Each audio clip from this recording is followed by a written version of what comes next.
Hello friends नमस्कार। तो friends देखंतु ओडिशा अग्निशम विभाग रे आसला बहुत बड़ नियुक्ति। सैलरी देखा गले 19,900 टंका पर मंथ सैलरी रहिबो। 30 टी जिला पई नियुक्ति रही। उभय पुरुष एवं महिला कैंडिडेट आवेदन करि परिबे। तेबे एथिरे केउ सब पोस्ट पई नियुक्ति रही से पर्टिकुलर केते बयस क्वालिफिकेशन आवश्यक रही केमिति कोन अप्लाई करिवे सिलेक्शन पाई कोन प्रोसेस रहिबो एही सबरो डिटेल इन्फॉर्मेशन एही वीडियो माध्यम रे प्रोवाइड करदेबी। वीडियोटी को संपूर्ण देखि नियंतु। वीडियोटी यदि आपण मानक इन्फॉर्मेटिव लागिबो गोटे लाइक करिवे।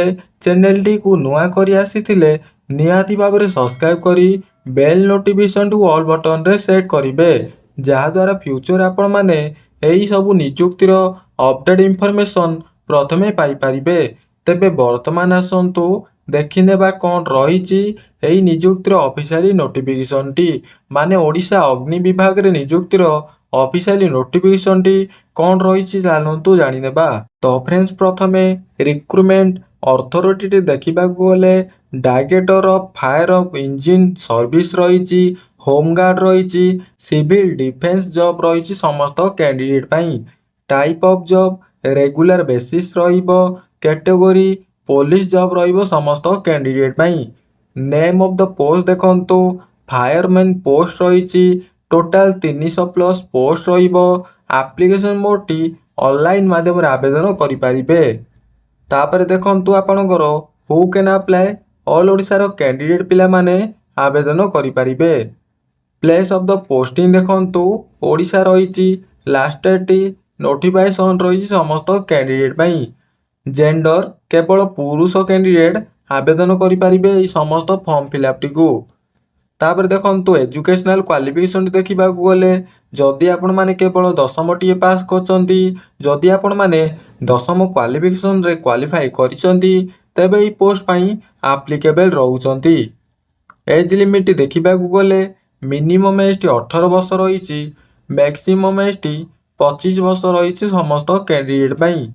एज रिलैक्सेशन टी आज पर गवर्नमेंट रूल अनुसार ओबीसी स्टूडेंट पाई 3 वर्ष रही, एसटी एससी पीडब्ल्यूडी कैंडिडेट पाई 5 वर्ष रही, एक्स सर्विसमैन कैंडिडेट पाई 5 वर्ष रही, PWD plus SC ST candidate पाई 15 वर्ष एज रिलैक्सेशन टी रहिबो।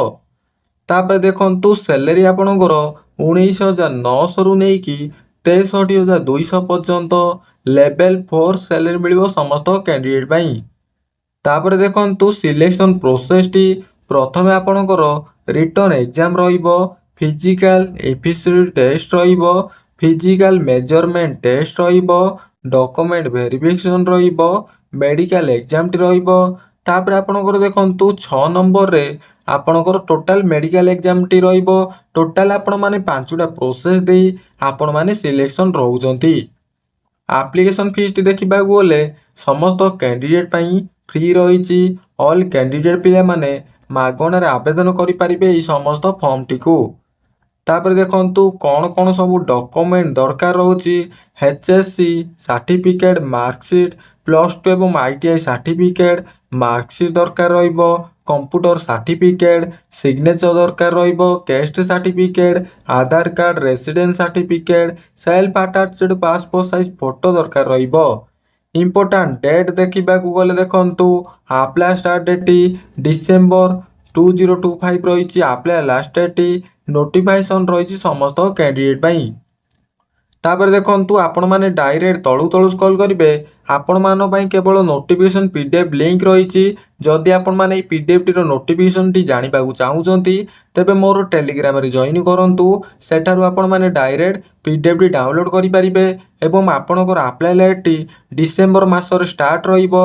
आपण माने मो चैनल टी को सब्सक्राइब करि रखंतु जो द्वारा आपण माने जो दिन आपणकर एप्लीकेशन टी स्टार्ट हबो आपण माने सर्वप्रथमे मो चैनल रे आसी विजिट करि परिबे।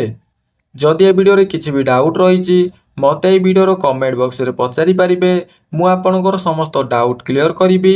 तबे फ्रेंड्स वीडियो जदि आपण मानकु इन्फॉर्मेटिव लागिला तेबे गोटे लाइक करी चैनल को सब्सक्राइब करि रखंतु। एही बळी समस्त गवर्नमेंट जॉब रो अपडेट जानि परिबे। ରହୁଛି, ପୁଣି ଦେଖା ହବ ଆଉ ଗୋଟିଏ ଜବ୍ ଅପଡେଟ୍ ଭିଡ଼ିଓରେ ଠିକ୍ ଏଇ ଟାଇମ୍ରେ। ଜୟ ଜଗନ୍ନାଥ, ଧନ୍ୟବାଦ।